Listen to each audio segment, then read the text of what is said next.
नमस्कार फ्रेंड्स, ज्योति क्लासेस में आप सभी का एक बार फिर से स्वागत है। हेलो दोस्तों, कैसे हैं आप सभी? आई होप आप सभी बहुत ही अच्छे होंगे, स्वस्थ होंगे, स्टडी अपनी कंटिन्यू कर रहे होंगे। चलते हैं हमारी आज की क्लास की तरफ। जैसा कि आप सभी जानते हैं, हम कर रहे हैं हमारी होम साइंस की सीरीज़, जिसमें हम कर रहे हैं फ्रेंड्स क्लास 6 से 12 तक की पढ़ाई, और ये हमारी बहुत ही अच्छे से कंटिन्यू चल रही है। और हाँ, अगर अभी तक आपने हमारे क्लास 6 से 8 तक के वीडियोज़ को नहीं देखा है तो प्ले लिस्ट में जाके वहाँ से वीडियो वॉच आउट करके अपने कॉन्सेप्ट क्लियर कर सकते हैं, क्योंकि हमने क्लास 6 to 8 तक की पढ़ाई कंप्लीट कर ली है। हम कर रहे हैं क्लास 9th। तो प्लीज़ प्ले लिस्ट में जाइए, वहाँ से जाके वीडियोस को वॉच आउट करके अपने कॉन्सेप्ट को क्लियर कीजिए, क्योंकि हर एक टॉपिक को बहुत ही डिटेल में कराया गया है। और इस टॉपिक को डिटेल में कराने का फ्रेंड्स हमारा एक ही मकसद है कि एक बार आप अपना होम साइंस से रिलेटेड जितने भी आपके माइंड में डाउट है उनको क्लियर कर लीजिए, ताकि होम साइंस से रिलेटेड कोई भी डाउट आपके माइंड में ना रह जाए। फिर आप किसी भी फील्ड में होम साइंस से अपना करियर देख रहे हैं तो आपको अवश्य उसमें सफलता मिले। इसी उम्मीद के साथ हमने ये सीरीज स्टार्ट की है। आई होप आपको ये सीरीज अच्छी लग रही होगी।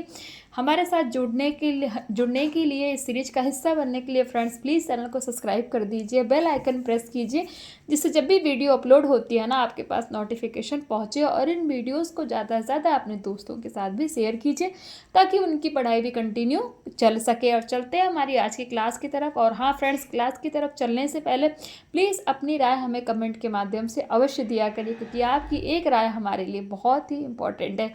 तो चलते हैं हमारी आज की क्लास की तरफ। आज है फ्रेंड्स, हम कर रहे हैं हमारा क्लास 9th। और क्लास 9th का फ्रेंड्स हम क्या कर रहे हैं? हम कर रहे हैं हमारा चैप्टर 13। और चैप्टर 13 में आज हम करने वाले हैं दूध का महत्व एवं उपयोगिता के बारे में जानेंगे। बट इसको स्टार्ट करने से पहले हमने हमारी मॉर्निंग की क्लास में क्या किया था। जैसा कि आप सभी जानते हैं कि हमारी डेली 9 बजे सुबह मॉर्निंग की क्लास होती है, उसमें हमने क्या किया था, एक बार उसका क्विक रिवीजन ले लेते हैं, क्योंकि यू नो दैट ना revision is the most important part of our study. चलिए फटाफट रिवीजन ले लेते हैं कि हमने हमारी प्रीवियस क्लास में क्या किया था। तो फ्रेंड्स, हमारी प्रीवियस क्लास में हमने दालों के पोषक तत्व एवं इनका महत्व देखा था, सब्जियों के बारे में देखा था, सब्जियों के पोषक तत्व एवं इनका महत्व देखा था, फल देखा था, फलों के पोषक तत्व इनका महत्व देखा था। फिर हमने देखे थे मेवे तथा बीज देखे थे, विभिन्न प्रकार के मेवे तथा इनके पोषक तत्व के बारे में जाना था, जिसमें हमने नारियल, मूंगफली, काजू, बादाम, बहुत सारे ऐसे मेवे और बीज देखे थे। साथ ही साथ हमने दूध देखा था, दूध में दूध का संगठन देखा था, दूध के पोषक तत्व के बारे में हमने देखा था। ये टॉपिक भी हमने फ्रेंड्स कवर किया था। और फिर उसमें हमने देखा था कि विभिन्न स्तनधारियों के दूध का संगठन, यानी कि माता का दूध, जो माता का दूध होता है उसमें वसा कितनी पाई जाती है, प्रोटीन कितनी पाई जाती है, कार्बोहाइड्रेट कितना पाया जाता है, खनिज तत्व कितना पाया जाता है, ऊर्जा कितनी पाई जाती है। गाय का दूध देखा था, उसमें भी हमने वसा, प्रोटीन, कार्बोहाइड्रेट, खनिज तत्व एवं ऊर्जा की मात्रा देखी थी।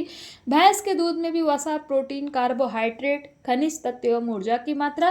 और साथ ही साथ बकरी के दूध में भी फ्रेंड्स हमने वसा, प्रोटीन, कार्बोहाइड्रेट, खनिज एवं ऊर्जा की मात्रा देखी थी। आई होप आपने इस क्लास को देखा होगा, बहुत इंपॉर्टेंट है।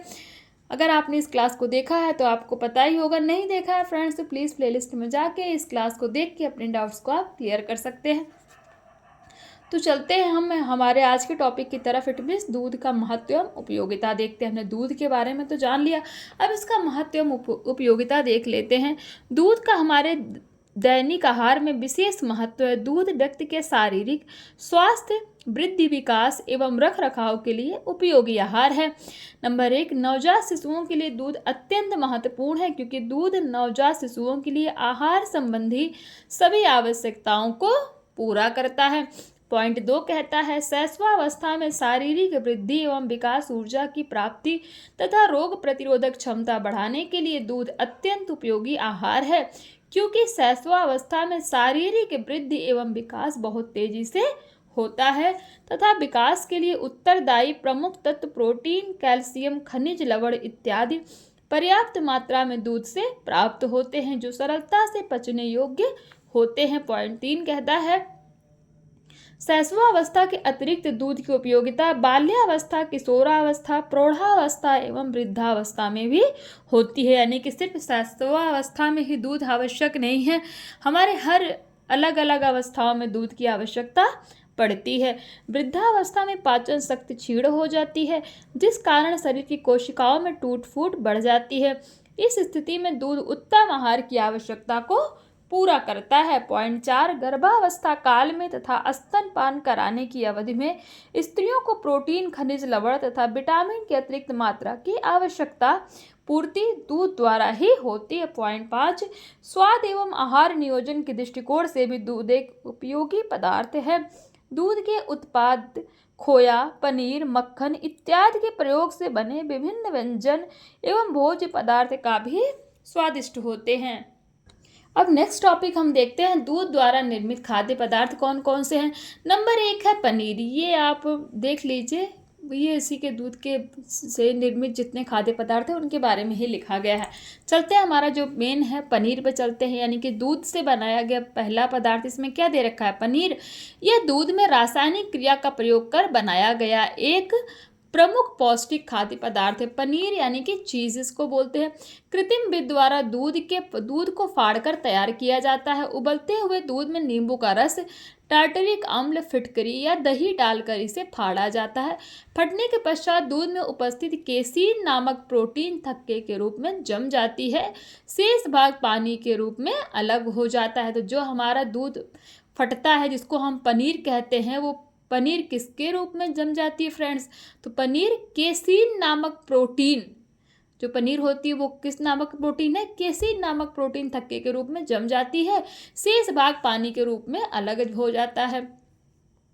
इन थक्कों को कपड़े से छानकर शुद्ध पनीर प्राप्त किया जाता है। पनीर में कार्बोहाइड्रेट शर्करा के रूप में होती है तथा वसा अल्प मात्रा में पाई जाती है। तो ये तो हमने देखा किसके बारे में? पनीर के बारे में। दूसरा हमारा जो इंग्रेडिएंट्स है दूध से बना खोया, इसे मावा भी कहा जाता है। यह भी एक पौष्टिक एवं स्वादिष्ट खाद्य पदार्थ है।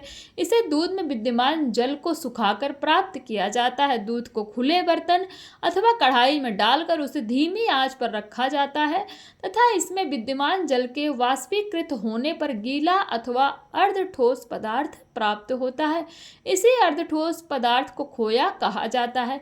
खोया में जल के अतिरिक्त दूध के सारे पोषक तत्व विद्यमान होते हैं। खोया एक गरिष्ठ भोज्य पदार्थ है जिससे इसके पाचन में कठिनाई होती है। गरिष्ठ मतलब थोड़ा हैवी है। तीसरा पॉइंट देख लेते हैं, घी भी हमारा दूध से ही बनता है। दूध से शुद्ध अवस्था में पूर्ण रूप से अलग की गई वसा को घी कहते हैं। सामान्यतः घी को दूध से निकले मक्खन अथवा क्रीम को निरंतर गर्म करके प्राप्त किया जाता है। अधिक ताप पर मक्खन अथवा क्रीम में विद्यमान जल, प्रोटीन तथा अन्य पदार्थ जलकर नष्ट हो जाते हैं तथा शुद्ध वसा शेष रह जाती है। यही वसा घी कहलाती है।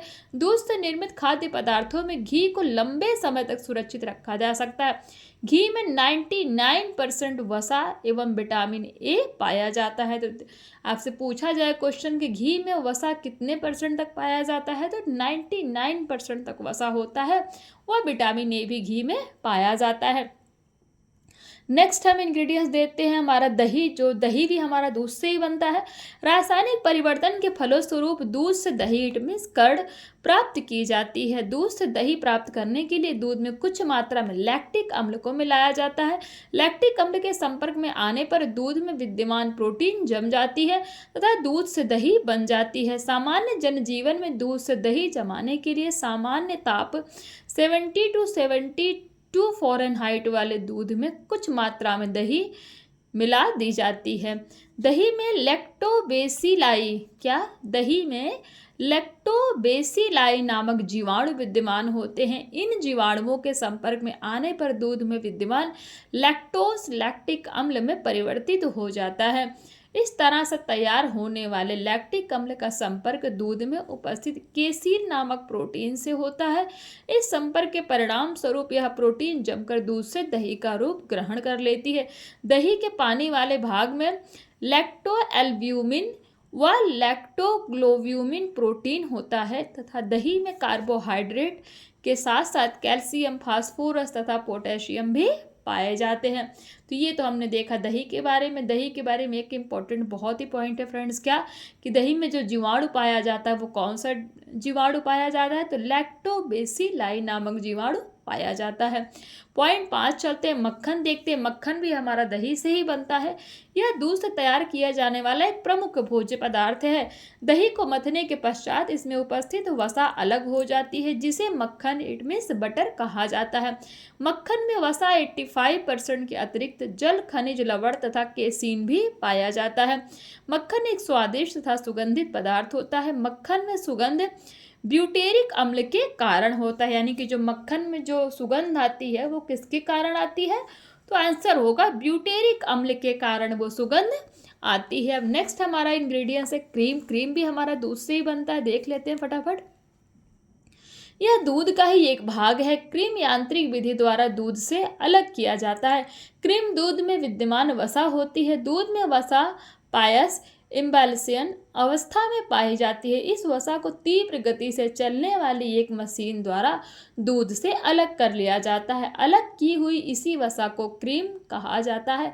अधिक गाढ़ी क्रीम में वसा की प्रतिशत मात्रा अधिक होती है तथा कम गाढ़ी क्रीम में वसा की प्रतिशत मात्रा कम होती है। क्रीम में वसा के अतिरिक्त घुलित रूप में शर्करा भी पाई जाती है। क्रीम में विभिन्न प्रकार के व्यंजन एवं मक्खन तथा घी भी तैयार किया जाता है, यानी कि जो हमारे क्रीम होता है उससे मक्खन तथा घी भी तैयार किया जाता है। तो फ्रेंड्स, ये हमने देखा किसके बारे में? दूध के बारे में देखा। दूध के महत्व एवं उपयोगिता देखी, दूध द्वारा निर्मित खाद्य पदार्थ देखे। आई होप ये पॉइंट्स आपको समझ में आए होंगे। अब इन्हीं से रिलेटेड कुछ क्वेश्चन आंसर है।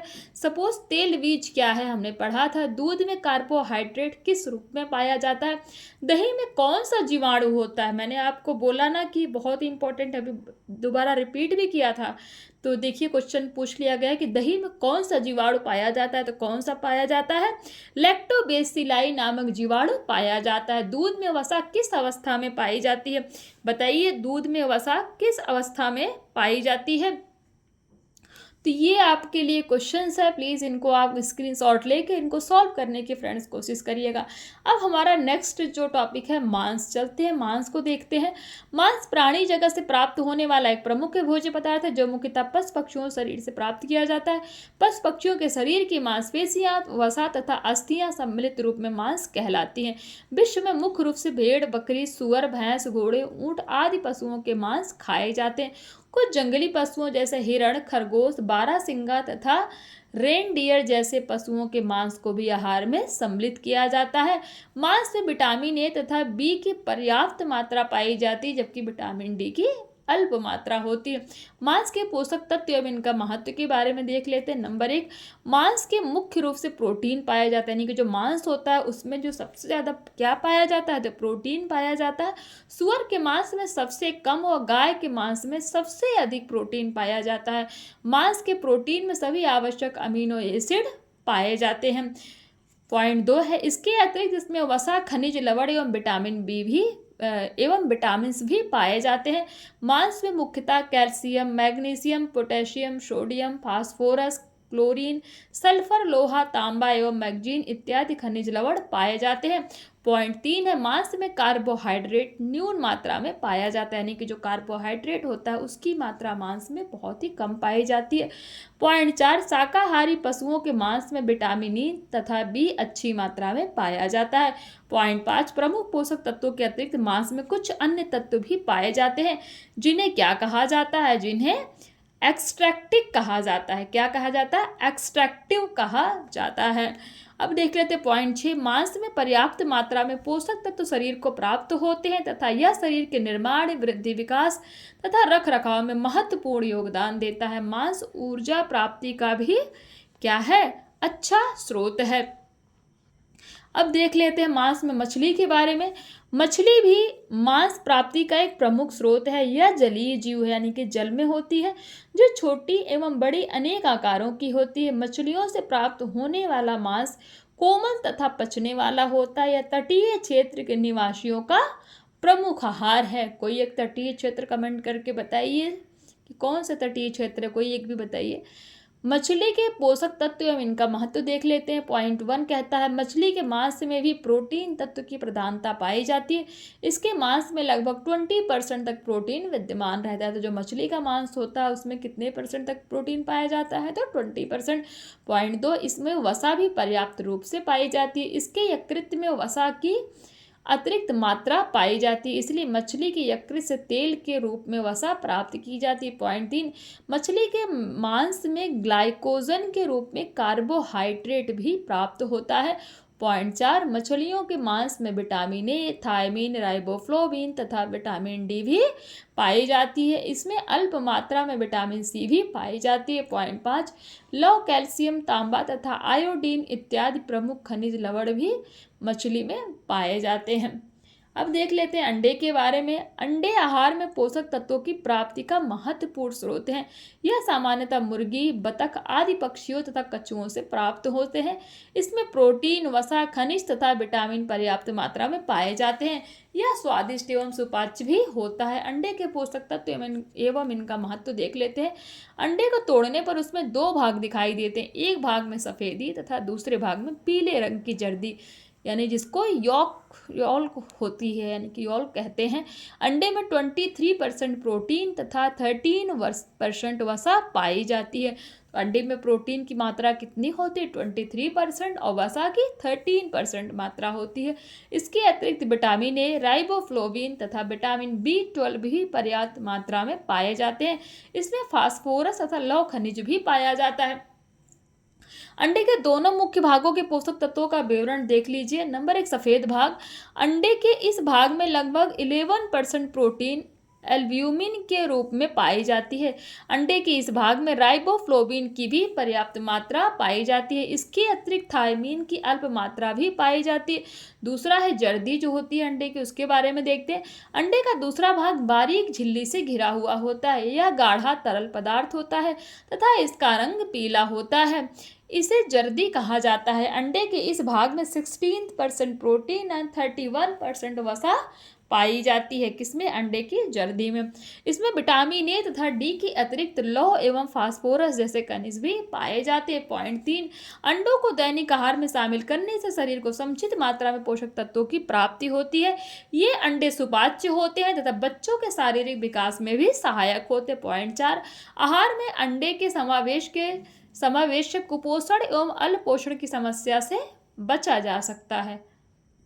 अब फ्रेंड्स, ये आप देख पा रहे होंगे, एक आपको चार्ट दिख रहा है। ये थोड़ा सा मसालों के बारे में देख लेते हैं, ये भी इम्पोर्टेंट है। आहार में मसालों का प्रयोग प्रत्येक व्यक्ति द्वारा किसी न किसी रूप में किया जाता है। मसाले एक और जहां भोजन को स्वादिष्ट एवं रुधिकर बनाते हैं, वहीं दूसरी ओर ये भोजन के पाचन में भी सहायक होते हैं। मसालों के कई प्रकार होते हैं तथा इनके स्वाद एवं गुण भी भिन्न भिन्न होते हैं। सामान्यतः दैनिक जीवन में प्रयोग होने वाले मसालों में धनिया, हल्दी, काली एवं लाल मिर्च, राई, जीरा, सरसों, अदरक, सौंठ, हींग, दालचीनी, इलायची, मेथी, पुदीना इत्यादि हैं। विभिन्न मसालों के एक निश्चित अनुपात के मिश्रण को ही गरम मसाला कहते हैं। अब मसालों की उपयोगिता देख लेते हैं। नंबर 1 है मसाले भोजन को सरल एवं स्वादिष्ट बनाते हैं। पॉइंट 2, मसाले खाने में भोजन के प्रति रुचि को बढ़ाते हैं। पॉइंट 3, ये भोजन को सुगंधित बनाते हैं। पॉइंट 4 है ये भोजन को पचाने में भी सहायक होते हैं। पॉइंट 5, मसाले व्यक्ति भूख को बढ़ाते, क्योंकि खाना अगर टेस्टी होगा तो भूख तो बढ़ेगी फ्रेंड्स। पॉइंट 6 है भोजन के संरक्षण के लिए भी मसालों का प्रयोग किया जाता है। पॉइंट 7, मसाले अचार को सड़ने से बचाते हैं। पॉइंट 8, मसालों के प्रयोग से मांस एवं मछली को भी अधिक दिनों तक सुरक्षित रखा जा सकता है। और पॉइंट 9 कहता है कुछ मसाले शारीरिक विकारों को समाप्त करने में भी सहायक होते हैं, जैसे सौंठ, अजवाइन, हींग इत्यादि। तो ये तो हमने मसालों की उपयोगिता एवं लाभ देख लिए। अब इनकी हानियां भी देख लेते हैं। निरंतर मसालेदार भोजन खाने से पाचन शक्ति पर विपरीत प्रभाव पड़ता है। पॉइंट 2, मसालों में अधिक प्रयोग से पाचन क्रिया बिगड़ जाती है तथा आंतों में घाव हो सकते हैं। पॉइंट 3, मसालों के अधिक प्रयोग से पेट में जलन होने लगती है और मुंह में छाले भी पड़ जाते हैं। तो ये तो हमने देख लिया मसालों के बारे में भी, और मसालों की उपयोगिता, उनके लाभ भी देख लिए, मसालों की हानियां भी देख ली। अब कुछ पेय पदार्थ देख लेते हैं। जैसे कुछ पेय पदार्थ क्या क्या, चाय हो गया, कॉफ़ी हो गया है, तो इन सब के बारे में हम थोड़ा सा देख लेते हैं। चलते हैं हमारा पहले चाय की तरफ। चाय भारतीय समाज में सर्वाधिक लोकप्रिय पेय पदार्थ यानी कि चाय लगभग सभी को पसंद है। यह वनस्पति जन्य पेय पदार्थ है जिसे झाड़ी नुमा पौधे से प्राप्त किया जाता है। भारत में चाय का उत्पादन बृहद मात्रा में किया जाता है। चाय के मुख्य तत्व पॉइंट 1, चाय में पाया जाने वाला प्रमुख तत्व कैफीन तथा थीन है। जो चाय में मुख्य रूप से पाया जाता है क्या, कैफीन और थीन, जिसके कारण चाय में उत्तेजक गुण होते हैं। इस तत्व में प्रबल क्षारीयता का गुण होता है। पॉइंट 2, हरी एवं काली चाय में टैनिक नामक तत्व की प्रतिशत मात्रा अधिक पाई जाती है। पॉइंट 3, चाय में कुछ ऐसे वाष्पशील तत्व भी होते हैं जो सुगंध उत्पन्न करते हैं। चाय के बारे में एक नोट देख लेते हैं। चाय में सभी के लिए कोई भी आवश्यक पोषक तत्व नहीं पाए जाते। इसमें उपस्थित तत्वों में केवल उत्तेजना का ही गुण पाया जाता है। चाय में उपस्थित टैनिन नामक तत्व पाचन क्रिया पर प्रतिकूल प्रभाव डालता है, यानी कि जो चाय के अंदर जो टैनिन उपस्थित होता है ना, उसके कारण फ्रेंड्स जो हमारी पाचन शक्ति है वो क्षीण हो जाती है, यानी कि खराब होने लगती है। इसीलिए चाय को अधिक समय तक पानी में खौलाना नहीं चाहिए। चाय का सेवन हमेशा चीनी मिट्टी के बर्तन में ही करना चाहिए। तो हमने देखा चाय के बारे में। अब देख लेते हैं हमारा कॉफ़ी। कॉफ़ी भी एक लोकप्रिय पेय पदार्थ है। कॉफ़ी का प्रचलन भारत की अपेक्षा पश्चिमी देशों में अधिक है। यह वनस्पति जन्य पेय पदार्थ है जो पौधों के बीजों से तैयार होता है। इसे गर्म पानी अथवा गर्म दूध में मिलाकर तैयार किया जाता है। वर्तमान समय में जल वाष्प द्वारा भी एस्प्रेसो कॉफ़ी तैयार किया जाता है। तो जल वाष्प द्वारा कौन सी कॉफ़ी तैयार की जाती है, तो एस्प्रेसो कॉफ़ी तैयार की जाती है। कॉफ़ी के मुख्य तत्व देख लेते हैं। नंबर 1 है, कॉफ़ी में उपस्थित कैफीन नामक तत्व उत्तेजना तथा स्फूर्ति प्रदान करता है। कैफीन प्रकृति में क्षारीय होता है, यानी कि कैफीन की जो प्रकृति होती है वो क्या है, नेचर जो होता है वो क्या होता है, क्षारीय होता है। पॉइंट 2, कॉफ़ी में टैनिन नामक तत्व भी पाया जाता है। तो टैनिन हमारा चाय में भी पाया जाता है और कॉफ़ी में भी पाया जाता है, जो चाय की अपेक्षा कम मात्रा में। लेकिन चाय में टैनिन की मात्रा ज़्यादा होती है बट कॉफ़ी में कम होती है। कॉफ़ी के अत्यधिक सेवन से स्वास्थ्य पर प्रतिकूल प्रभाव पड़ता है एवं पाचन क्रिया कमजोर होती है। इसके अधिक सेवन से हृदय की गति एवं रक्तचाप में वृद्धि हो जाती है। तो ये तो देखा हमने फ्रेंड्स किसके बारे में, कॉफ़ी के बारे में। अब इन्हीं से रिलेटेड कुछ पॉइंट्स देख लेते हैं जितने टॉपिक्स हमने अभी कवर किए। मांस में किस विटामिन की मात्रा अल्प होती है, यानी कि कौन सा ऐसा विटामिन है जो मांस में बहुत कम मात्रा में पाया जाता है। क्वेश्चन 2, मछलियों का मांस कैसा होता है। क्वेश्चन 3, अंडे की जर्दी में कौन से पोषक तत्व पाए जाते हैं। और क्वेश्चन 4 कहता है चाय में उपस्थित प्रमुख तत्व कौन सा है। तो ये फ्रेंड्स हमारे कुछ क्वेश्चन है। आई होप आपने इनका भी स्क्रीनशॉट ले लिया होगा। तो इसी के साथ ये हमारा चैप्टर भी फ्रेंड्स क्या होता है, ख़त्म होता है। अभी नहीं ख़त्म होता, अभी थोड़ा सा और है तो उसको अभी देख लें कि हमारे नेक्स्ट क्लास में देखेंगे। ये देखिए आप, थोड़ा सा, ये ज़्यादा नहीं है। इसमें कुछ दिया है खाद्य पदार्थ पोषक तत्व, खाद्य पदार्थ पोषक तत्व। तो ये हम ना फ्रेंड्स इसको हम कल की क्लास में करेंगे और उसी के साथ एक अध्याय देखेंगे, पूरा का चैप्टर एक अध्याय की नज़र में, और फिर देन हम करेंगे क्वेश्चन आंसर्स की प्रैक्टिस। आई होप आज की क्लास आपको समझ में आई हो, कॉन्सेप्ट्स क्लियर हुए हों। अगर क्लास अच्छी लगी है तो प्लीज़ फ्रेंड्स हमारे साथ जुड़िए और चैनल को सब्सक्राइब कर दीजिए और बन जाइए हमारी इस सीरीज़ का हिस्सा। मिलते हैं हमारी नेक्स्ट क्लास में, तब तक के लिए जय हिंद, नमस्कार। हंसते रहिए, मुस्कुराते रहिए, एक दूसरे की हेल्प करते रहिए।